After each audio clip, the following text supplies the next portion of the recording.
India का कोई religion नहीं है। इंडिया सब रिलीजन को मानता है। अगर कोई रिलीजन को नहीं मानता, इंडिया उसको भी मानता है। मगर अफसोस हुआ देश के प्रधानमंत्री, आप सिर्फ एक ही मजहब के लोगों को लेकर गए लोकसभा में। क्या ये भारत का सेकुलरिज्म है? क्या ये सत्यमेव जयते है? क्या यही दिन देखने के लिए हमारे बुजुर्गों ने अंग्रेजों से लड़कर अपनी जानों की अजीम कुर्बानी दी थी? क्या इसीलिए हमारे बुजुर्गों ने काला पानी की सजा काटी थी? क्या इसीलिए टीपू सुल्तान ने अपनी जान की कुर्बानी दे दी अंग्रेजों से गुलामी को आजाद कराने के लिए? मिस्टर मोदी, आप हिंदुओं के भी प्राइम मिनिस्टर है, मुसलमानों के भी है, ईसाइयों के भी है, सिखों के लिए भी है, आदिवासियों के लिए आप सब 130 करोड़ जनता के वजीर आजम हैं। आप एक मजहब के नहीं हैं। और आज हम देखते हैं कि भारत की लोकसभा की पार्लियामेंट का इफ्तिताह हुआ। हमारे प्रधानमंत्री, वो एक फोटो आई लेटे हुए हैं।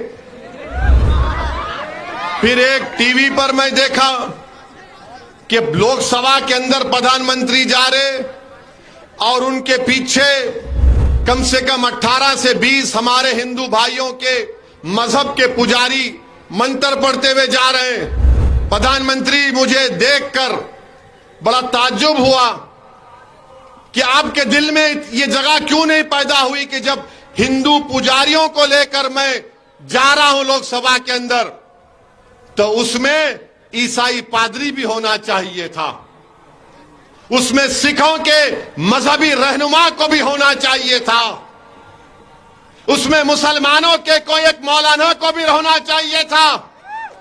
अरे यही तो भारत की खूबसूरती है। वजीर आजम, इस देश का मजहब एक नहीं है, भारत का एक मजहब नहीं है, भारत किसी मजहब को मानता भी नहीं है, भारत पूरे मजहबों को मानता है। इंडिया का कोई रिलीजन नहीं है, इंडिया सब रिलीजन को मानता है। अगर कोई रिलीजन को नहीं मानता, इंडिया उसको भी मानता है। मगर अफसोस हुआ देश के प्रधानमंत्री, आप सिर्फ एक ही मजहब के लोगों को लेकर गए लोकसभा में। काश आपका दिल बड़ा होता तो उसमें ईसाई, सिख, मुसलमान और जैन लोग भी अंदर होते, बाहर हुआ। मगर लोग बोलते हैं, अब बोलेंगे नहीं बाहर नहीं हुआ, उस सूर्य रहमान का सूरा नहीं पढ़े। अरे भाई, अंदर भी पढ़ना था, अंदर भी पढ़ना था। यासीन वल कुरानिल हकीम, यह भी पढ़ना था अंदर। मगर प्रधानमंत्री सिर्फ अपने साथ इन्हीं लोगों को लेकर गए। वो लोकसभा का नया इफ्तिताह नहीं दिख रहा था, ऐसा दिख रहा था कि कोई दिल्ली के सुल्तान की ताजपोशी हो रही है। अफसोस हुआ। पार्लियामेंट की जरूरत है, पार्लियामेंट बनना चाहिए, मगर ये क्या हुआ है? क्या ये भारत का सेकुलरिज्म है? क्या ये सत्यमेव जयते है? क्या यही दिन देखने के लिए हमारे बुजुर्गों ने अंग्रेजों से लड़कर अपनी जानों की अजीम कुर्बानी दी थी?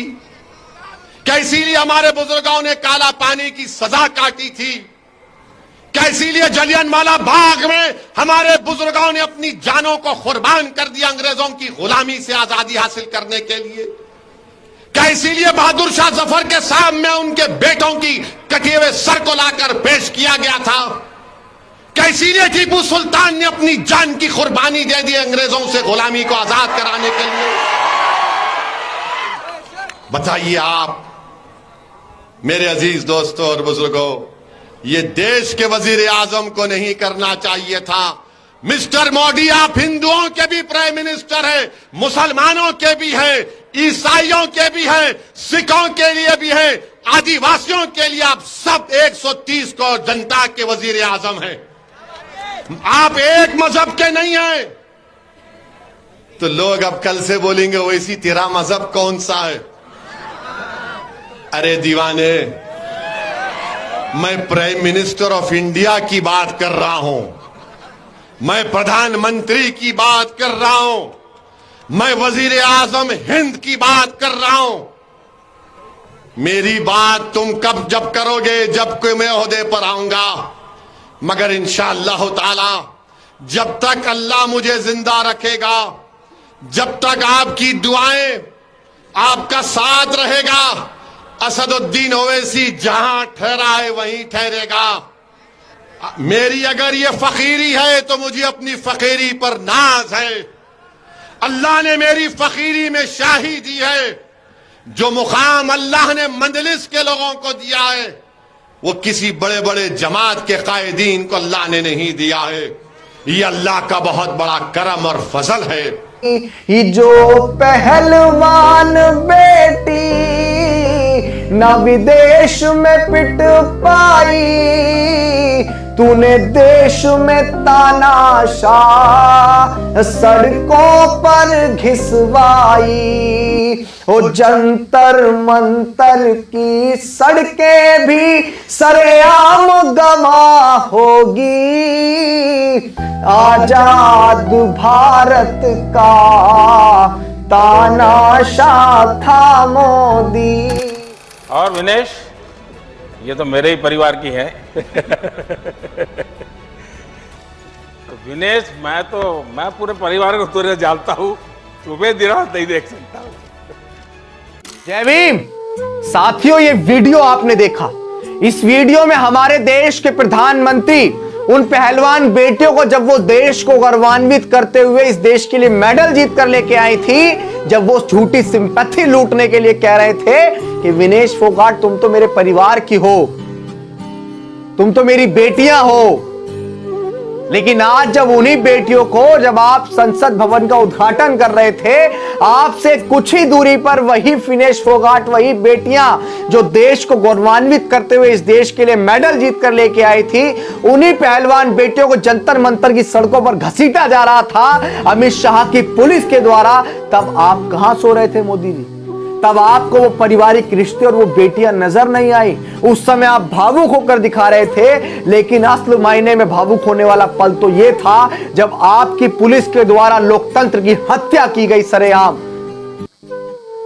क्यों आपको इन बेटियों का दर्द नजर नहीं आ रहा? ये बेटियां पिछले 1 महीने से न्याय की गुहार लगा रही हैं। क्या इसलिए क्योंकि आपके मंत्री के ऊपर यौन शोषण जैसे गंभीर आरोप लगे, इसीलिए कि वो आपकी पार्टी में है, आपकी पार्टी के सांसद हैं, और उसके बाद आपका जो